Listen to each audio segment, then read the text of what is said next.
Good morning, troops. It's Roy from Geeks Adventures. Woohoo!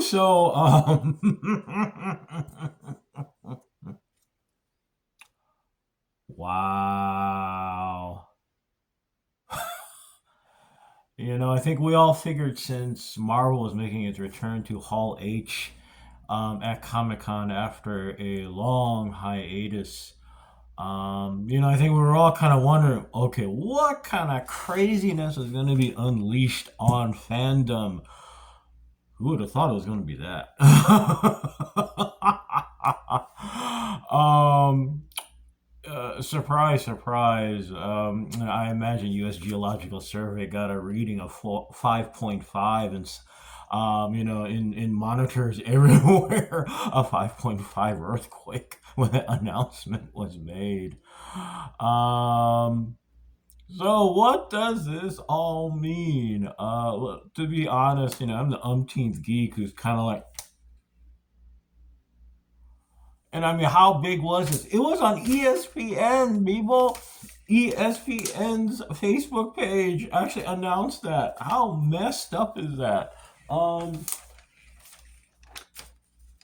the build up to all this, I think, was kind of hopeful in that, you get the return of the Russo brothers saying, hey, we're going to do the next Avengers movies. And it's like, all right, cool, cool. You recovered from the headache, heartache, and general insanity of it all from doing the last two Avengers films. Um, Reaction, of course, on the announcement came. Was the initial RDJ. I mean, come on. But of course, now comes the. To be honest, that was my first reaction was, I mean, come on, like I said, it's RDJ. But now the reality sinks in, and the wondering, okay, how you guys are gonna make this work. Now the good news is that there have been, ever since Jonathan Majors, poof, kablooey, etc., etc., etc. What was going to be done, and actually one of the prevailing rumors was that Doom was going to take over, whatever form, and he's going to be like, all right, fine. And from poking around some more, the Secret Wars movie that was announced in the comics, Doom is actually the one who's running everything. So it's comic accurate, depending on how much they're going to draw upon that story arc for the actual film. And then the general feeling, oh, they'll find somebody to be Doom, yada yada yada. Boy, did they find somebody. Um, the interesting thing though is that the timeline we're looking at. This is the timeline. Um, Doomsday. Folks at Warner Brothers and DC having a chuckle with that. Is the first Avengers film in 2026, and then Secret Wars to wrap everything up, I guess, is in 2027. Yeah, yeah. So,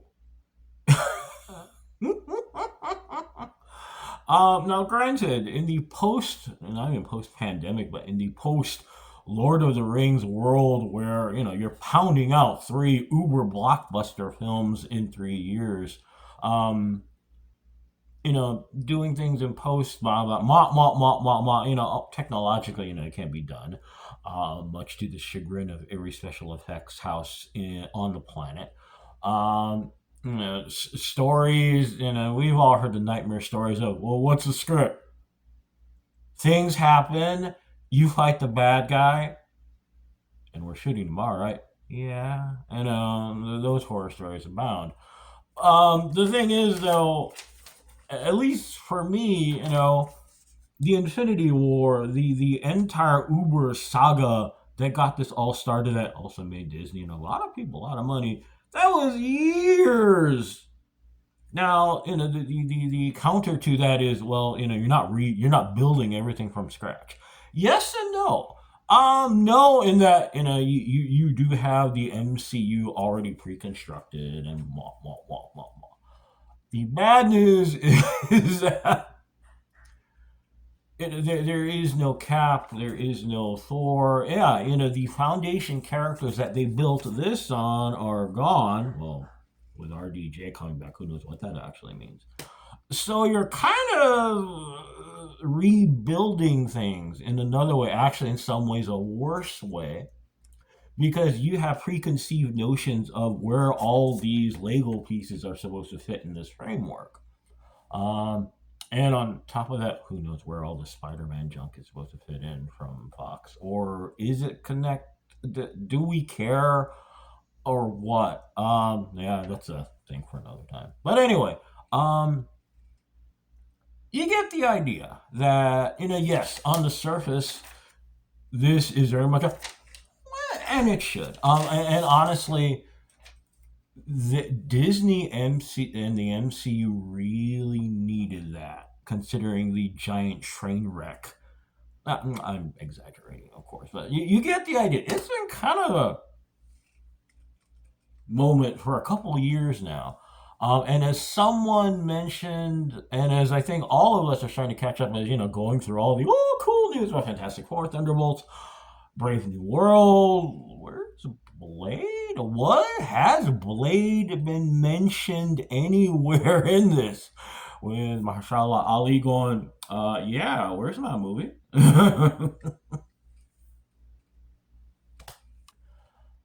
So it's going to be interesting.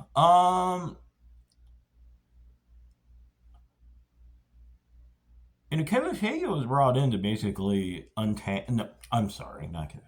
Bob Iger was brought in not necessarily to untangle all this. That's always been Kevin Feige's job, but Iger was brought in to be a settling influence to remind everyone that what, this is what we do. Unlike the other guy who was just kind of going cha-ching, cha-ching, cha-ching, cha-ching, cha-ching, cha-ching, and kind of having everyone vomit out content to the detriment of many things. Um, so now it's like, okay, that's cool, or for some people, like, you really want to do this? The good news is the pedigree is there to pull this off. um but this, and okay, can you literally plug and play who we've got? Which, let's be honest, after Iron Man 2, I think all bets are off about who cannot be replaced. Um, but anyway, we shall see pretty quickly, actually. Um, so yeah, there is a big kaboom or a big doom. That was really bad, wasn't it? We'll see how the dominoes fall from there. Anyway, I'm gonna go because it's a Sunday and got stuff to do. So yeah, the big announcement from Comic Con, and of course, comes at the very end. So hey, y'all take care. May the force be with you, especially when you're trying to run a multi-billion-dollar film franchise. May the odds be in your favor again, especially when you're trying to run a multi-billion-dollar film franchise. And as always, most importantly, be good to each other, okay, peeps. Y'all take care. Peace. Bye.